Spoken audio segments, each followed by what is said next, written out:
Mr. Boo.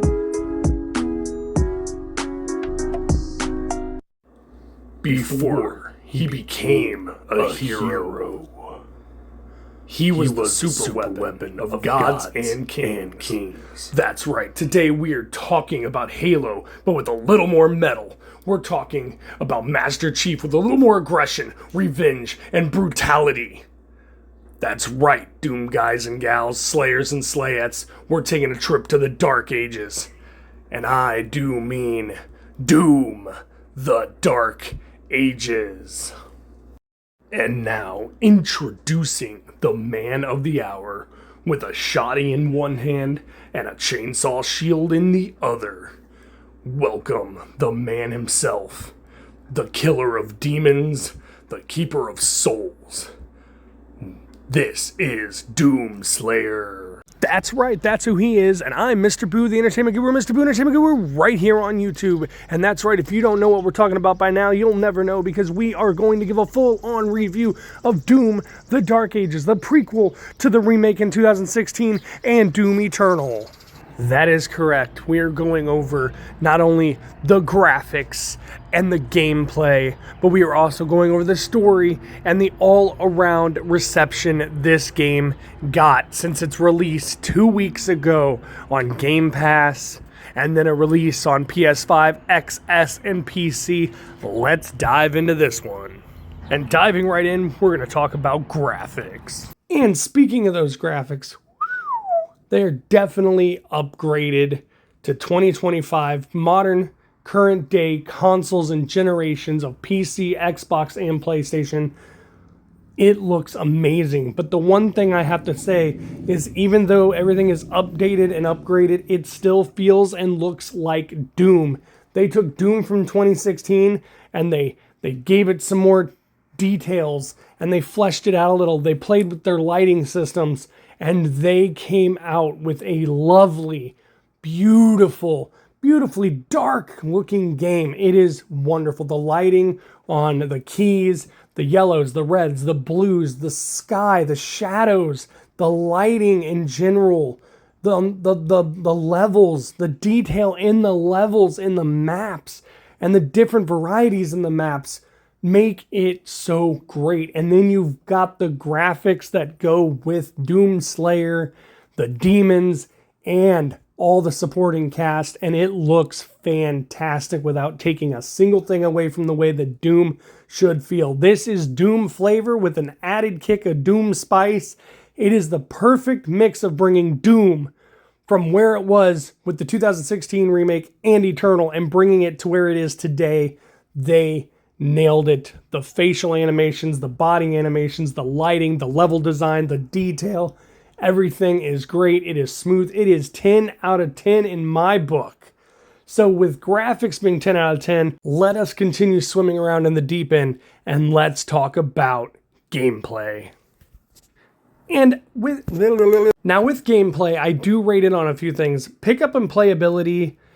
Is it smooth? Is it reacting to what you're doing with the controller within the game? And what's new in a series like this? And let me tell you, we got a new melee weapon. We got a chainsaw shield, like a rated R Captain America out there slaying demons. And we actually get to climb up in a medieval, demonic, futuristic, whatever timeline Doom is, style mech and control it. But we also get a cyber dragon that we get to fly around on. Let's get into all these gameplay features and how they feel and how they work and give that good old rating right now. So, good old gameplay. How does it feel? Is it pick up and play ready? What's the learning curve and how does it react? Well, the pick up and playability, I got it right off the bat. Of course, I have played other shooters. I have played other Dooms. It plays pretty much like Doom 2016 and Doom Eternal, only I think it feels slightly better. I feel like the controls are slightly smoother and more reactive than they have been. Also, it's very pick up and playable. It's very user-friendly. Even the new, like, where you're dodging, the dodge mechanic works really good. It feels really good. It's very reactive. All the controls feel really good. The aiming, the firing, the climbing.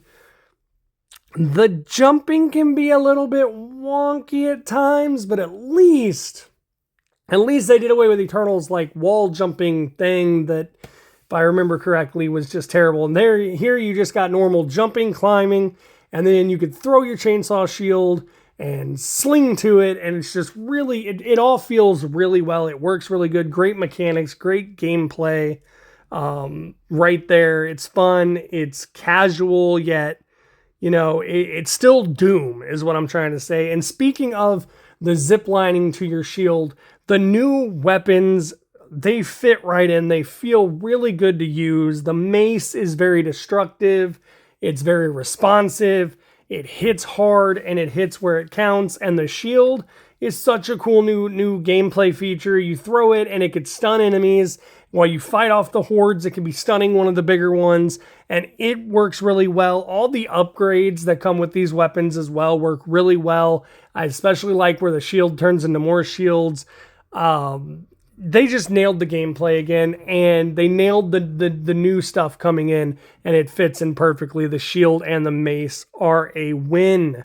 But also, we have another win, because I'm talking the mech, and it can be a little slow, it can be a little wonky, but it's supposed to feel heavy.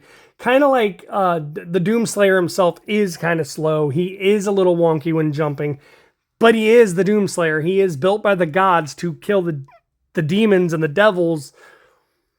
He isn't going to be, the gold winter gymnastics specialist that, are in other games.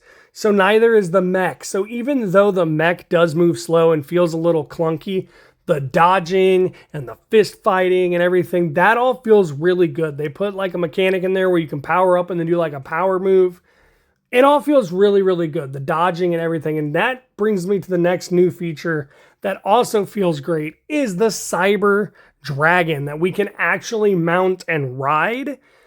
It feels very smooth for like a flying game. Like, I don't do a lot of flying in games, and I was a little like, oh, I'm not going to get the hang of this, but it's very straightforward. Fits really well with the scheme of things, and plays pretty much like Doomslayer and the mech does. There's really not a difference between the Slayer, the mech, and the dragon whatsoever. I love the speed technique where you can give the dragon a speed boost. And of course, the dodge is the exact same across the board. So as far as gameplay goes, minus the wonky jumping from time to time, or him just feeling heavy and blah, blah, blah, which is just me being me, I'm going to go ahead and give this a 9 out of 10 for gameplay. 9 out of 10. 10 out of 10 graphics, 9 out of 10 gameplay. And you know what that leaves us with? Well, that leaves us with the story. Was it good? Was it bad? Was it ugly? Let's find out. Story, you say? Yes, story, I dare say. In a Doom game, you say? Yes, in a Doom game, again, I say. Well, isn't Doom just mindless violence and gore, and you're ripping, shredding, tearing, slaying, if you will, the hellspawns of hell? Well, yeah, but now there's a story to the trilogy, and this is a prequel to the Doom remake in 2016 and Doom Eternal, so of course there's a story. Was it good? Yes. Was it bad? No. Was it ugly? Well, from time to time, the gore did get a little nasty, a little bit ugly, a little bit dirty, and well, the demons, well, that's only faces mothers can love. Let's get into the story. The story is basically your straightforward good versus evil. You have the protagonist groups, there's 2 of them, and you have the antagonist group, which is hell itself, all of its demons, devils, what have you, whatnots, and ugly mofos. Now, the protagonists are 2 groups working together in this war against the demons and devils of hell, and they have to call upon the man sculpted by the gods himself to take out the evil threat, and that is Doomslayer. Now, why, you ask, is this happening? Well, they're fighting over an artifact called the Heart of Argent. And I can't tell you what this thing is, what it turns out to be, what it does, or anything like that, because no spoilers. No spoilers on who's twisting and turning, and the story is actually really good. So as you are, in fact, having bloody, violent, nonsensical, mindless fun, and ripping and tearing and shredding and slaying, of course, with your wonderful arsenal of weapons, you are being told the story years before hell invaded Mars, our Earth. This is ye olde Doom. Doom, the Dark Ages. This is the telling of Doomslayer before he became the hero we all know. This is what got him to the party. This is what got him to the show. In fact, when you beat the game, it goes in directly into Doom 2016. This game's story is really good. I know it's straightforward, good versus evil, and they're fighting over an artifact, but it works for what it is. It works for Doom. It kept me involved. It kept me in there. The voice acting is actually pretty good. Everything is really good. The graphics and the gameplay mixed with the voice acting and the storytelling and the environments and just everything. I gotta tell you, the story was actually good. I'm gonna give the story a 9 out of 10 because they could have done a little bit more with it, although they did have some twists and some turns. You'll find that out for yourself. No spoilers here, but a 9 out of 10. So gameplay got a 9 out of 10, and the story got a 9 out of 10, and the graphics in my book, because of what they were and how colorful and just Doom feeling they were, but upgraded they were, but still didn't take away from the Doom flavor, that got a 10 out of 10. So let's go and let's talk one more thing, and that is the reception this game has gotten since it dropped 2 weeks ago. So, the general reception. The general reception has been huge. This game is on Game Pass. If you don't want to buy it, you can head on out, get yourself a Game Pass card if you have Xbox XS or PC, and play it for free. Tons of people got on Game Pass, tons of people played Doom, and apparently tons of people love Doom, the Dark Ages. As it is said here, a masterpiece of first-person shooter gameplay and design from Impulsive Gamer. The Dark Ages is lightning in a bottle, says Gamerbolt.